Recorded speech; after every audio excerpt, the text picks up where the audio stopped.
Hello दोस्तों, स्वागत है आपका बैकग्राउंड लर्निंग एकेडमी में। मेरा नाम है कृष्णा और मैं आपके लिए लेकर के आ गया हूँ एक नई वीडियो डॉट नेट वर्सेज जावा। मुझे मालूम है बहुत सारे स्टूडेंट्स को ये कन्फ्यूजन होता है कि मुझे डॉट नेट सीखना चाहिए, मुझे जावा सीखना चाहिए। आज के इस वीडियो में आपको ये सारा कन्फ्यूजन दूर करेंगे, बस आपको ये वीडियो लास्ट तक देखना है। तो देखो, ये कुछ हमने पॉइंट यहाँ पर डिसाइड किए हैं जिनके बिहाफ पर हम ये डिसाइड करेंगे कि आपको कौन सी प्रोग्रामिंग लैंग्वेज चूज करना चाहिए, किस प्रोग्रामिंग लैंग्वेज से अपना कैरियर स्टार्ट करना चाहिए। तो देखो, पहला पॉइंट है हमारा सिमिलरिटीज की जब हम बात करते हैं तो देखो यहाँ पे तीन चीजें होती हैं, web development, desktop application development और एंड्रॉइड डेवलपमेंट। तो एक डेवलपर को ना अपना कैरियर स्टार्ट करते टाइम इनमें से कोई एक चीज डिसाइड करनी चाहिए। ऐसा नहीं कि आप सारी चीजें लेकर के चल रहे हो, कोई एक चीज आपको चूज करनी है। एक कैरियर अपना एक क्राइटेरिया चूज कर लेना है कि आपको एज ए वेब डेवलपर अपना कैरियर स्टार्ट करना है या एज एंड्रॉइड डेवलपर। तो आप जब ये चीजें चूज करने के लिए जाते हो तो देखो, मैं आपको बता दूं, ये डॉट नेट में भी ये तीनों चीजें हो सकती हैं और जावा में भी ये तीनों चीजें हो सकती हैं। तो फिर डिफरेंस क्या रहा? इस पॉइंट में ऐसा कोई मेजर डिफरेंस नहीं आता। देखो, दूसरा पॉइंट लैंग्वेज कंपैरिजन, यानी कि कौन सी लैंग्वेज सीखना हमारे लिए आसान रहेगा और कौन सी लैंग्वेज सीखना हमारे लिए थोड़ा सा डिफिकल्ट हो जाएगा। तो देखो, सबसे पहले मैं आपको बता दूं, लैंग्वेज वाइज डॉट नेट कोई एक प्रोग्रामिंग लैंग्वेज नहीं है। डॉट नेट क्या है? डॉट नेट एक प्लेटफॉर्म है, कह सकते हैं डॉट नेट बहुत सारी प्रोग्रामिंग लैंग्वेज से बना एक फ्रेमवर्क है। ठीक है, डॉट नेट कोई एक प्रॉपर प्रोग्रामिंग लैंग्वेज नहीं है। वहीं जावा एक प्रॉपर प्रोग्रामिंग लैंग्वेज है। जावा में कोड करने के लिए आपको जावा ही सीखनी पड़ती है, लेकिन डॉट नेट में कोड करने के लिए आपको डॉट नेट जैसी कोई लैंग्वेज नहीं है। डॉट नेट में और भी कई प्रोग्रामिंग लैंग्वेज हैं, 80+ प्रोग्रामिंग लैंग्वेज हैं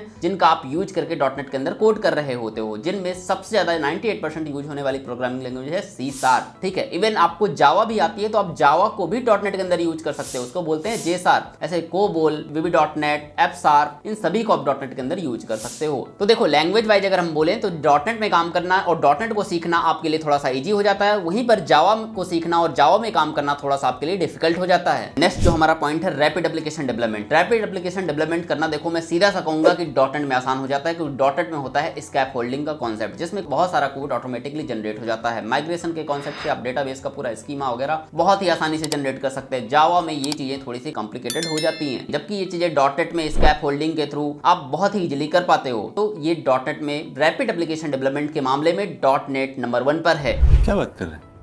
जो हमारा नेक्स्ट पॉइंट है डिबगिंग। देखो, डिबगिंग और आईडीई टूल्स के बारे में हम बात करें तो डॉट नेट नंबर 1 पर आती है, क्योंकि डॉट नेट की कोडिंग आप कर रहे होते हो विजुअल स्टूडियो में। विजुअल स्टूडियो वेब डेवलपमेंट के मामले में अगर हम बात करें तो नंबर 1 पर आता है। नंबर 1 पर रहने वाला आईडीई टूल है। इसमें जब आप डॉट नेट की कोडिंग करते हो, लाइन बाई लाइन आप कोड को डिबग कर पाते हो। बहुत ही आसान यूजर फ्रेंडली एनवायरमेंट है इसका। वहीं पर जावा में जब आप बात करते हो, जावा में आपको उतना यूजर फ्रेंडली एनवायरमेंट नहीं मिलता, तो यहाँ पर पूरा का पूरा एडवांटेज जाता है डॉट नेट को। नेक्स्ट हमारा जो पॉइंट है एमएनसी एंड गवर्नमेंट सेक्टर में किसका कहां स्कोप ज्यादा है। देखो, अगर स्कोप की बात करें तो वाकई जावा का स्कोप कहीं ज्यादा है, डॉट नेट का स्कोप यहां पर थोड़ा सा कम है, क्योंकि जावा का मार्केट प्लेस कहीं डॉट नेट की अपेक्षा ज्यादा है। उसके बाद अगर हम सिक्योरिटी कंसर्न्स की बात करें तो सिक्योरिटी कंसर्न्स के मामले में मैं दोनों को इक्विवेलेंट ही बोलूंगा, क्योंकि दोनों का आर्किटेक्चर लगभग सेम है, कोई ज्यादा डिफरेंस नहीं है और दोनों में सिक्योरिटी सेम मिल जाती है। ऐसा कुछ नहीं है कि डॉट नेट सिक्योर नहीं है या जावा सिक्योर नहीं है। ओके, उसके बाद आता है हमारा नेक्स्ट पॉइंट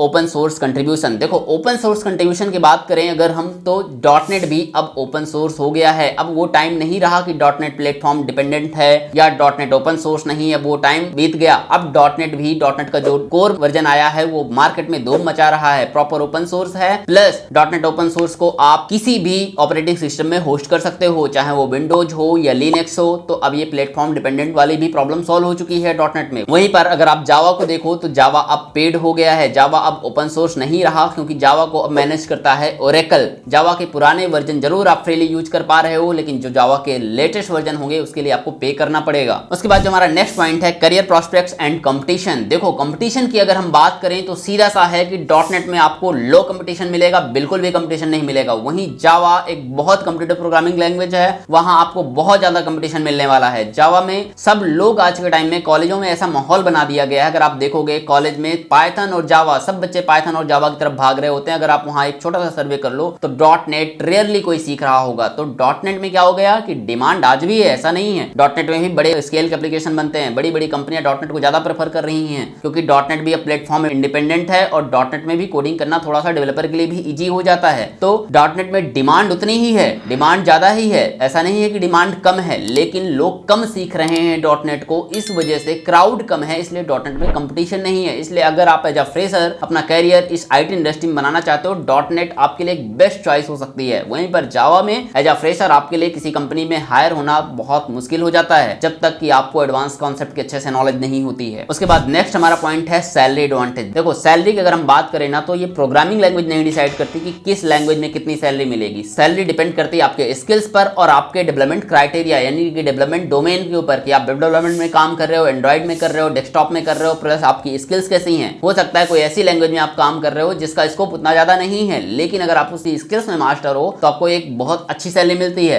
तो डॉटनेट एंड जावा में सैलरी का कोई मेजर डिफरेंस नहीं होता है, डिपेंड करता है आपकी स्किल्स पर, आपकी उस लैंग्वेज पर मास्टरी पर। तो आई होप आपको आज का ये वीडियो पसंद आया होगा। आपको डिसाइड करने में थोड़ी सी मदद मिलेगी आपको डॉटनेट चूज करना चाहिए या जावा। सो अगर आप डॉटनेट भी अपना कैरियर स्टार्ट करने के लिए चूज करते हो तो ये भी आपके लिए एक बेस्ट चॉइस हो सकता है। ऐसा नहीं है कि ये जावा के इक्विवेलेंट नहीं है। आगे चल के अगर आप कभी जावा में भी मूव करना चाहोगे तो आपके लिए आसान हो जाएगा। तो आई होप आपको एक वीडियो कंटेंट पसंद आया होगा और अगर आप एक अच्छे डेवलपर और प्रोग्रामर बनना चाहते हैं तो हमारे चैनल को सब्सक्राइब कर लें। हम आपके लिए ऐसी ही वीडियो लेकर के आते रहेंगे। Thank you friends.